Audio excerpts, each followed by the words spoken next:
What's up, everyone? Back for another beer review, and today is Wednesday, which of course means it's time for another Western New York Wednesday here on the channel. And the beer I'm reviewing today comes from the Hamburg Brewing Company, and they're out of Hamburg, New York, and this is their Juice Box Boy. So they're calling this a double dry hopped IPA that is brewed with vanilla and lactose, and then mango, tangerine, and passion fruit purees. Comes in at 8% alcohol by volume. No IBUs listed in time of review. This can is approximately 6 weeks old. So Hamburg, haven't reviewed anything from them on the channel. But I dig what they do. The first time I went to Hamburg was, I want to say they're one of the first, they're one of the first craft breweries in Western New York that I went to back in like 2014-ish, I want to say, 2013, 14, somewhere in that range. Forgot exactly when they opened, but yeah, I've been there a couple times. Their brewery is absolutely gorgeous.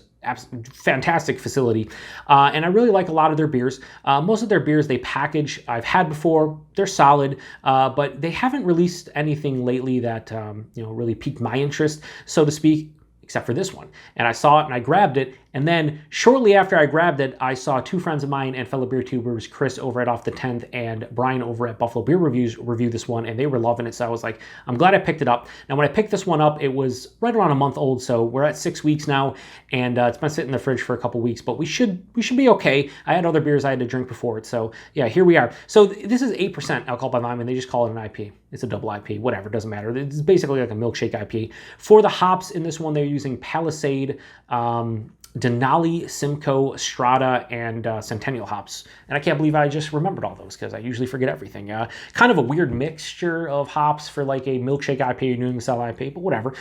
Using the hashtag proper glassware, this is a can glass. This is the only can glass that I own, and I picked it up at Hamburg back about 5 years ago. So there might be some hashtag dirty glass mafia going on because I did wash it, but I haven't used this glass. Maybe I used this glass once in like the last 2 or 3 years. So we'll see. If there is, I apologize, but it happens. Oh, that looks like straight on juice. Wow, that actually looks like juice. I'm going to pour this like an animal. Why did I go straight down so quick? I don't know. I'm an idiot. Pour it right in the can glass like the moron that I am. And here we are. So we got a 3,000 billion finger head. So yeah, no dirty glass mafia. That's cool. But that looks like straight up a pulpy orange juice or like a mango juice. It's really like this super dark orange color. Man, that looks super turbid and murky. It looks like juice. It doesn't look like a beer. It has about a 3.5, 4 finger of this fluffy, almost soap sudsy looking head, pretty much white color to it, but it's dissipating quite quickly, probably because of the, what do they say? They're using mango, that's right, mango, tangerine, and passion fruit, if I could speak, passion fruit purees. So I'd imagine, that's... It's not, I mean, the head's sticking around, but whatever. Plus, you got vanilla and lactose and everything. Yeah, it looks pretty awesome, honestly. Let's get a nose. That's nice. Quite fruity. Definitely getting a big blast of vanilla because they're using vanilla and lactose. It's like doubling up because I always mention this in every single review when I'm drinking a lactose beer. Lactose gives me vanilla. You're probably sick of it, and so am I. But I always like to mention it just in case people are like, why are you smelling vanilla when there's lactose in there? Well, that's what I get. I get a big vanilla from lactose. And in this case, since they're using both, the vanilla is pretty big. It's almost like a citrus creamsicle, and I'm not going to say straight orange creamsicle because there's passion fruit, there's mango, there's tangerine, but it just has like a citrus. I'm getting more of the tangerine than anything. It smells sweeter. I'm really not getting any hop characteristics out of this one. It's really just fruity. Yeah, as I swirl it, it's smelling more and more like a fruit smoothie, like a sweeter fruit smoothie. The mango's coming out. Passion fruit being the last fruit they list on the label, probably the least amount they used, or maybe they're all equivalent as far as how much they used for each of the 3 fruit purees, but for me, I'm really getting tangerine and mango mostly.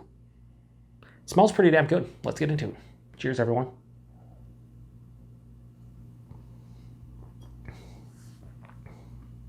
It's fucking delicious. Wow.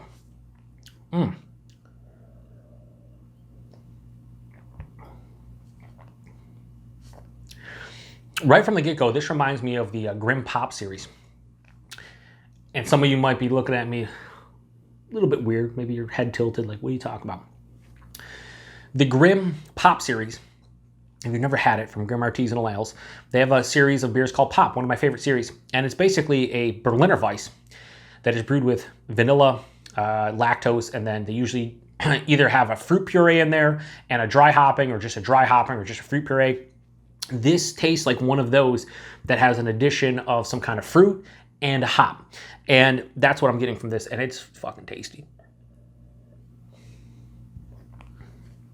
Body at 8%, a little bit thin. It's like lower side of medium body for me, approaching medium, so a touch thin. I'd like see a little bit more heft here, body-wise. Mouthfeel, it's a little bit undercarb. I'll just say that from the get-go. It's not flat, but it's undercarb. I'd like to see more carbonation, but it is soft, smooth, and creamy because of the lack of carb and the vanilla, or sorry, not the vanilla, the lactose playing a big role. As you can see, I'm just crushing this. Hang on, I want to drink it. It's so tasty.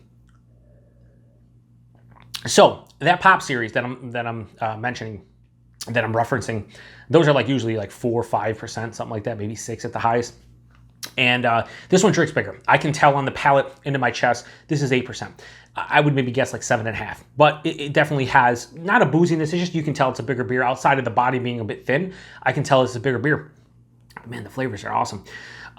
Definitely getting the tangerine, definitely getting the mango. This is drinking like a creamsicle in liquid form or in beer form. The vanilla is there, just omnipresent vanilla character, that lactose vanilla just everywhere. It finishes though with a hop character, and it's like a hop bitterness, like a citrus, or like just a fruit peel bitterness, like a citrus or like stone fruit bitterness, or like a, yeah, no, I would say more citrus bitterness, like a citrus pithiness, citrus peel, more to like the grapefruit tangerine, like you're getting the rind, the peel, which is nice because it's I won't say super sweet. It's quite sweet throughout the palate, but then it cuts it on the back end. You get a semi-dry feeling on the palate, and then there's like a low to moderate bitterness from that like citrus-esque peel bitterness. It's really nice to break up the monotony of the sweetness.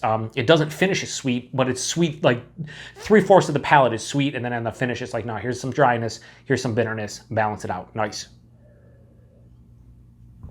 The only thing that's separating it from that pop series is that it's slightly acidic from the tangerine and the mango and the passion fruit, but there is really no tartness to speak of. It just has an acidity. I feel like it might have a little bit of heartburn, a little bit of acid reflux by the time I'm done with this one. Man, this is really good. Yeah, this is one of the better Hamburg beers I've had, in the last 3 or 4 years. It's really nice. I want to see him do more stuff like this because this is quite delicious. I think I would give this flavor-wise a 4.25 out of 5 for Juice Box Boy from Hamburg, but I'm not going to give it a 4.25, and I'll tell you why. The body's a bit thin. The mouthfeel, while quite nice, lacking a little bit of carbonation, and I'm not picking up on the passion fruit. I love passion fruit, and I'm really not getting a lot in here. It's really dominated by that tangerine and mango. So loses points for all 3 of those, but not enough to give it a bad score. I'm going to give Juice Box Boy from Hamburg a high 4 out of 5. I'm gonna go 4.1 out of 5. I think it deserves it. I was debating again between a lower 4.25 or a higher 4. I think this deserves a higher 4. More carbonation, or a little bigger body, or a little bit of passion fruit would have bumped it into the low 4.25 range. But regardless, whether it's a 4.1 or a 4.2 or a 4.3, this is a good beer. By the time you see this review, this is going to be close to 7 weeks old. If you do see it on shelves in the Western New York area, grab it because it's still drinking relatively well. Just keep in mind that it's undercarbonated, and the body's not the best, and there's not a lot of passion fruit, but the rest of it really damn tasty, and I enjoy it. So yeah, 4.1 out of 5 for a Juice Box Boy from the Hamburg Brewing Company. Another Western New York Wednesday in the book. Earlier today, I had another Western New York Wednesday, I believe, posted. Now, I could be, I might mess everything up, but I don't think so. I think the one I posted earlier today is from the Brooklyn Brewing Company, their Summer Pale Ale. And I didn't even mention it was a Western New York Wednesday in the review until the end of it. So this is a double dip Western New York Wednesday review. You're going to actually see another one next Wednesday, and then probably another one the week after that. For the entire month of August, I'm doing double dip Western New York Wednesdays because I'm doing the whole mixed 6-pack theme month. And on Wednesday, I'm doing Western New York Wednesday for that. Then I'm doing another one, double dip. Everybody wins, or not, maybe, I don't know. Anyway, that was Juice Box Boy, 4.1 out of 5, Hamburg. Appreciate everybody stopping by. If you've had this one before, let me know what you think about it. Like I said, I already saw Chris and Brian review it, and they enjoyed it, and so do I. So I imagine this is pretty much a winner for most people. Yeah, anyway, till next week, cheers.